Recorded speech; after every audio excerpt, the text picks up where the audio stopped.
வணக்கம்ப்பா. இப்போ கொரோனா வருதுங்கிறாங்க, பறவை காய்ச்சல் வருதுங்கிறாங்க, எலி காய்ச்சல் வருதுங்கிறாங்க. இப்படி நேரத்தில் நம்ம மக்கள் இப்போ நிறைய முட்டை வியாபாரம் நிறையா நடக்குது. முட்டையில் தான் புரதச்சத்து இருக்குது. கண்டிப்பாக எல்லோரும் தினமும் முட்டை சாப்பிடணும்லாம் சொல்கிறாங்க.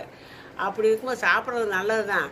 அதை எப்படி நம்ம முட்டையை வாங்கி செய்யணும் அப்படின்னா, முட்டையை வாங்கிட்டு அப்படியே டப்புன்னு உடச்சி நம்ம அதில் ஆம்லெட் போட்டோம் செஞ்சோம்னா அப்படியெல்லாம் செய்யக்கூடாது. ஏன்னா அந்த முட்டை தோலில் பூரா அந்த கழிவுகள்லாம் ஒட்டி இருக்கும். கோழியோட கழிவு அது இதுன்னு ஒட்டி இருக்கும். அதோடு நம்ம உடச்சி ஊற்றும் போது அது கூட சேர்ந்து கிருமிகள்லாம் போக வாய்ப்பு இருக்குது.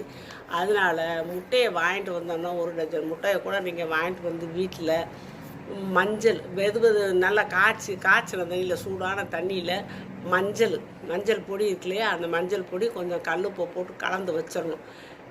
கொஞ்சம் ஆறின பிறகு தண்ணி ஆறின பிறகு இந்த முட்டையில் அதில் போட்டு சுத்தமாக கழுவிட்டு, அப்புறம் சுத்தமான தண்ணியில் கழுவிட்டு அப்புறமேல் நீங்கள் எடுத்து வச்சுக்கணும். தேவைப்பட்ட நேரம் உடச்சி யூஸ் பண்ணலாம், வேக வச்சு கூட நீங்கள் சாப்பிட்லாம்.